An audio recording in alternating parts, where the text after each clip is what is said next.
Mga kabunyog, mga kababayan, magandang araw po sa inyong lahat. Welcome po sa isa na namang episode ng ating talakayan dito po sa Ano ang Totoo Dito? Yan. Ito po ay bagong segment ko dito po sa Veritas YouTube channel natin. Napapanood rin po tayo sa Veritas Facebook page. Kung hindi pa po kayo nakasubscribe sa Veritas YouTube channel natin, subscribe na po kayo. Kung hindi pa po kayo nakafollow sa Veritas Facebook page, follow na po kayo. Dito po, regular ko na po itong segment, araw-araw, lagi nyo po itong abangan. Ano ang totoo dito? O ito mga kabunyog, binira ni Laila de Lima ang minorya ng Senado. ha? Anong totoo dito? Ang totoo dito, ito kasing sila Cayetano at saka yung grupo ng minorya sa Senado, nag-file sila ng resolution.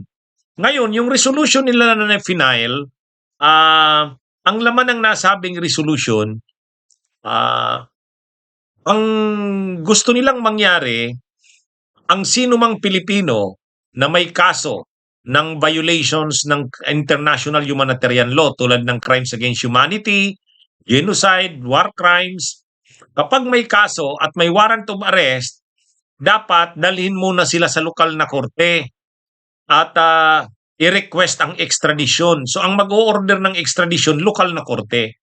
Hindi pwede na pagka-aresto sa kanila, ito-turn over halimbawa sa Interpol at saka dadalhin dun sa International Court katulad ng ICC.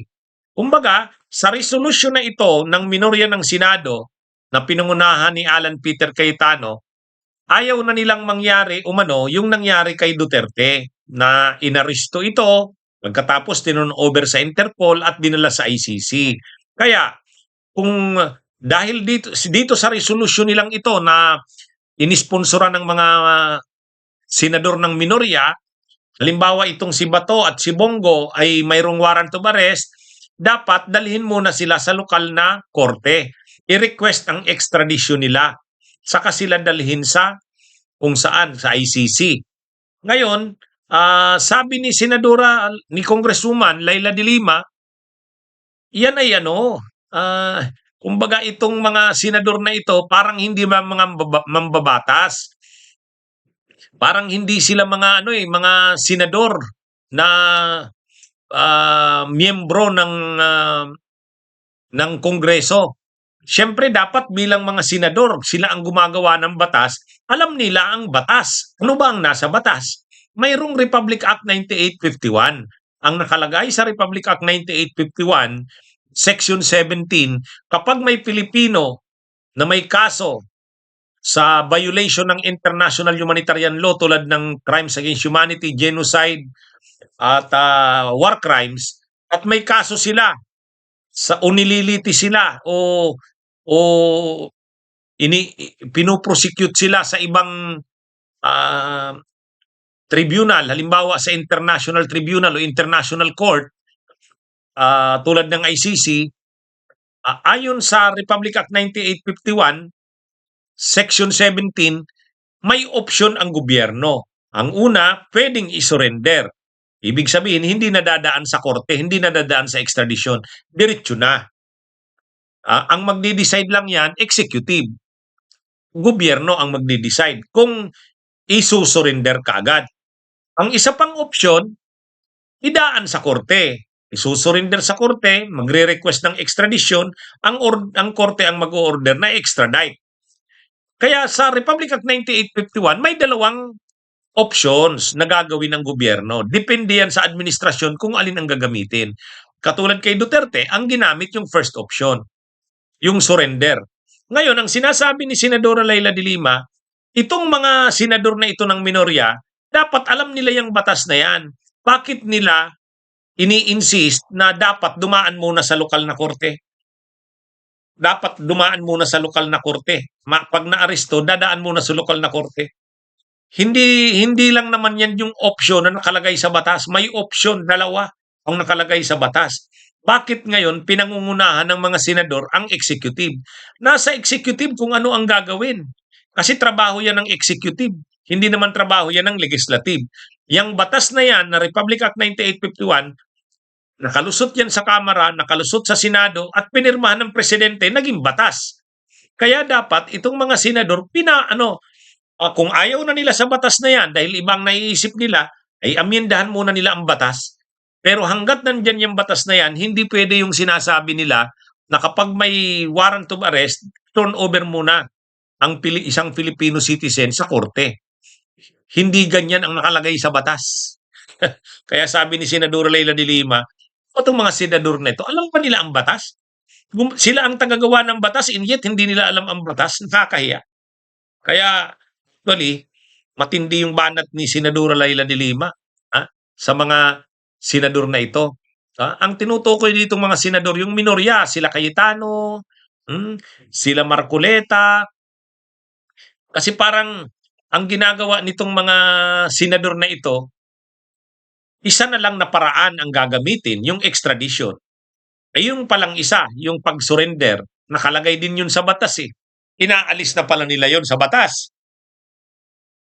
Kung plano nilang alisin sa batas yan, baguhin ang batas, ay di baguhin nila, amyenda nila, pero hanggat nandyan yung batas na yan, dapat pwede ipasunod yan. Hindi pwede yung kung yung gagawin ng mga senador na ito, magpa-file ng resolution, ang resolution na pinafile nila, hindi na aayon dun sa batas. Nakakaano yan. Sabi ni Senadora ni Congresswoman, dating Senadora Leila de Lima, napakaano nitong mga senador na ito.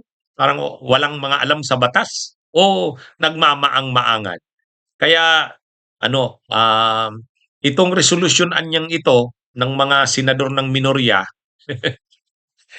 parang parang hindi sila senador ng Pilipinas. Dapat alam nila kung ano ang nakalagay sa batas. Kung hindi sila kumbinsido, amyendahan nila. Pero hanggat nandyan pa yan sa batas, yan ang yan pa ang masusunod. Hindi pa yung kung ano ang gusto nitong mga senador na to. Ha? Mga kabunyog, mga kababayan. Anyway, itong si Sara Duterte, may isang event sa Davao City. Nagsalita si Sara Duterte, mangiyak-ngiyak, nagdrama. Nagdrama si Sara Duterte. Naaalala niya daw yung yung mga ng Davao. Kaya sabi niya, ano kaya kung mag-mayor na lang daw siya sa 2028? Ano kaya kung at saka ano daw kaya ang nangyari kung nag-mayor siya noong 2022? Kasi siyempre, tumakbo siyang vice president ni PBBM, nanalo sila, tapos ngayon, itong nangyayari ngayon, na marami na siyang kinakaharap na problema, kaso, may impeachment sa kanya, kaliwat kanan ang mga issue sa kanya. Kaya ang sabi ni Sara Duterte, ano kaya kung hindi siya tumakbong vice president? Ano kaya kung nag-mayor siya? Tapos sabi niya ngayon, ano kaya kung sa 2028 hindi na lang siya magpresidente, mag-mayor na lang siya? Kaya lang mangiyak-ngiyak si Sara, nagdadrama pa. Nagdadrama. Sabi ni dito, madrama lang naman madrama lang naman si Sara. Kunwari pa, nag-iisip siya na wag nang tumakbong presidente. Pero ang totoo, kung ayaw niyang tumakbong presidente, ay yan pwede namang na siya, di mag-resign na siya. Lalo pa ngayon na ini-impeach siya, para walang problema, mag-resign na siya o sabihin niya na, hindi ako interesado magpresidente. Kaya lang hindi eh. Nagdeklara na siyang magpipresidente siya, ibig sabihin, talagang desisyonado siyang magpresidente. At saka maraming nakaasa sa kanya eh. Maraming may mga kaso na kung inaasahan nila pag naging presidente si Sara, makakalaya sila. Kung ma-convict man sila, makakalaya sila. Parang katulad ng nangyari kay Jinggoy, kay Bong Revilla, kay Enrile, kay Gloria. Nung nanalo si Digong, ayun, na sila, na-acquit na sila. Kaya itong ilang mga senador na mga may kaso, may mga problemang kinakaharap tulad ni Jinggoy, ni Joel Villanueva, ni Chis Escudero, itong si Bong Revilla, iniisip nila, manalo si Sara dahil pag nanalo si Sara sa 2028, kakalibre sila. Kaya maraming umaasa kay Sara Duterte. Kaya sinusuportahan nila ito na ano, 'wag magbago ng isip, dapat tumuloy siya sa pagkapresidente. Kahit sila Kibuloy, nakakulong, umaasa din 'yan kay Sara Duterte. Sila Tevez, umaasa din 'yan kay si Bantag nagtatago ngayon, umaasa din 'yan kay Sara Duterte. Lahat ng mga 'yan umaasa kapag nanalo si Sara, magiging maganda ang takbo ng mga kaso nila. Tulad si Bantag, siguro iniisip ni Bantag, kapag nanalo si Sara, baka mabago na ang takbo ng kaso niya. Ganon din si Kibuloy. Pag nanalo si Sara, kahit makonvict siya, pwede siyang ipardon. Katulad ng ginawa kay Jinggoy Estrada, pinardon ni Gloria Arroyo. Kaya itong si Sara, hindi siya papayagan ng mga supporters niya na wag tumakbong presidente kasi marami silang nakaasa kay Sara Duterte. Marami silang mga kaso na kinakaharap na si Sara lang ang kanilang kaligtasan. Yan ang totoo diyan. Kaya nang magsabi si Sara na na tatakbo na lang siyang mayor, sabi ng marami, drama lang 'yan. Drama lang 'yan ni Sara Duterte. Mga kabunyog, mga kababayan, itong mga AJK victims, mga biktima ng extrajudicial killing, hinaharas. At yung mga pictures nila, ginagamitan ng AI, binabago. Dinudukturan yung kanilang mga pictures. Sa katunayan, nung hearing sa ICC, yung mga pamilya ng biktima na umatin doon, mga representative ng biktima, kinakalat doon. May kumakalat na pictures nila na naka Louis Vuitton na bags, na mamahalin, luxury bags. Siyempre, sinisiraan itong mga pamilya ng biktima, mga kamag-anak ng biktima ng AJ case na umattend doon sa ICC, pinapalabas na maluho sila. Maluho sila at umano itong mga pamilya ng mga AJK victims nandun sa Dahig, sa the Netherlands, ang mga bags ay mamahalin. Pero ayon sa mga biktima, hindi naman totoo yun. Peke yung litrato. Yung original nun, wala naman silang hawak na mamahaling bags. Ang real post, ito tingnan nyo sa real post, wala naman silang hawak na mamahaling bags. Pero dito sa altered post, may may mga hawak na silang mga mamahaling bags.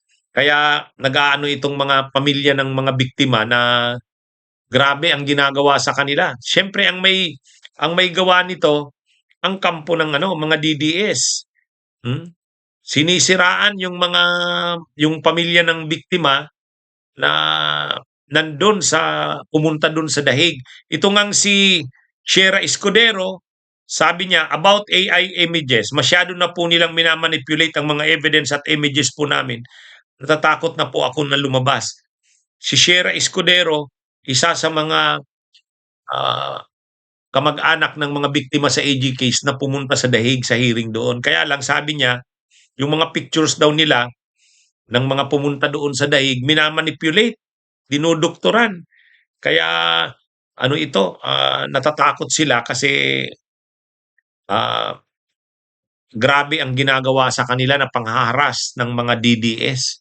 Kaya sabi nito ni Shera Escudero, natatakot na silang lumabas.